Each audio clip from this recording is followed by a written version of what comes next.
अब हम डायरेक्ट चलते हैं राजा विक्रमादित्य और वैताल की उस कहानी की ओर। बहुत समय पहले की बात है, जब राजा विक्रमादित्य अपना शासन संभाल रहे थे। राजा विक्रमादित्य बहुत दयालु राजा माने जाते थे। वे रोज दरबार में अपनी प्रजा के बीच घुमा करते थे और उनकी प्रजा उनके लिए जो भी चीजें लाया करती थी वो उसको एक्सेप्ट करते थे और अपने एक कोष में उसको रखवा दिया करते थे। तो उसी तरह से उस सभा में एक रोज तांत्रिक आया करता था और रोज उनके लिए कुछ एक फल लाया करता था। राजा रोज उनसे वो फल लेते थे और उसको अपने कोष में रखवा दिया करते थे। एक दिन उनको बहुत तेज भूख लगी और वो तांत्रिक के उस फल को काट के खाने की सोचने लगे।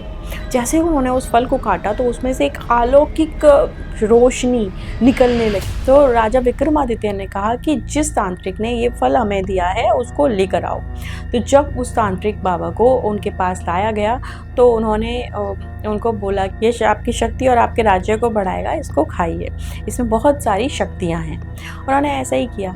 फिर उन्होंने कहा कि बताइए क्या आप मुझसे कुछ चाहते हैं। तब उस तांत्रिक ने राजा विक्रमादित्य से कहा कि मैं एक साधना करना चाहता हूँ, तो मुझे उसके लिए एक डेड बॉडी की आवश्यकता है और उस डेड बॉडी को पास के ही एक शमशान में रात में जंगल से जाकर तुमको लाना पड़ेगा, जो कि एक पेड़ के ऊपर उल्टी लटकी हुई है। राजा ने बोला कि ठीक है, मैं जाऊंगा और मैं लेकर आऊंगा आपके लिए। तो राजा ऐसे ही करते हैं। नेक्स्ट डे वो उस जंगल में जाते हैं और उस पेड़ से उस उल्टे लटके हुए शव को अपने कंधों पर रख लेते हैं। विक्रम और वैताल में जैसे कि आपने देखा है सेम वैसे ही। तो जैसे ही वो वैताल उनके कंधे पर आता है, वो शव उनके कंधे पर आता है, तो वो वैताल उस शव के मुंह से बात करता है राजा विक्रमादित्य से कि मैं तेरे साथ चलने के लिए रेडी हूँ, लेकिन तुझे मेरी कुछ शर्तें माननी पड़ेंगी।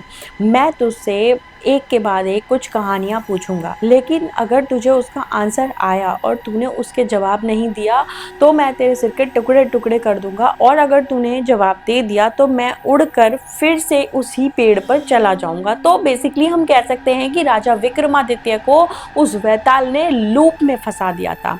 अब मैं बताती हूँ, अगर आप लोगों ने वो विक्रम और वैताल वाला एपिसोड्स नहीं देखे हैं तो वो जो कहानियाँ और वो जो बातें उस टाइम हो रही थी वैताल 25 में, वो सारी 25 कहानियाँ उसमें दी गई है। आप जाके पढ़ सकते हैं उस हर एक कहानी के बारे में। तो वो कहानियाँ न्यायपूर्ण होती थी और धर्म की होती थी। तो इस तरह की चालाकी से वो उस वैताल ने राजा को लूप में फंसा दिया था, क्योंकि जैसे ही राजा आंसर देता था तो वह उठकर वहीं पहुंच जाता था, फिर वो वहीं आता था, फिर वो आंसर देके फिर वहीं पहुंचे। तो ऐसे उसने उसे एक लूप में फंसा दिया था।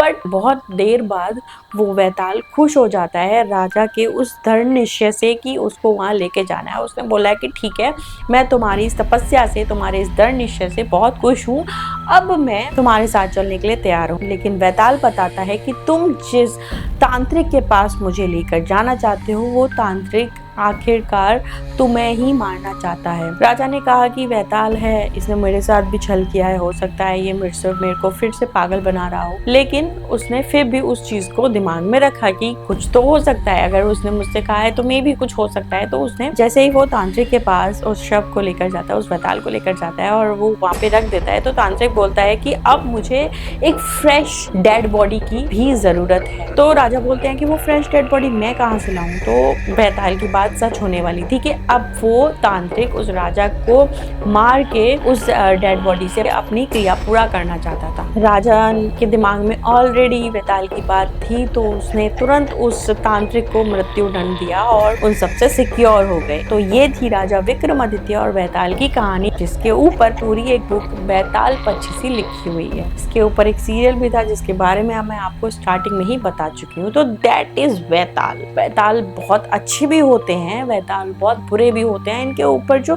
कहानियां हैं वो बहुत लॉन्ग है। अगर मैं आपको बताने बैठी तो मेरा 3-4 घंटे का पॉडकास्ट हो जाएगा। अगर हम चाहें तो आप मुझे कमेंट सेक्शन में बता सकते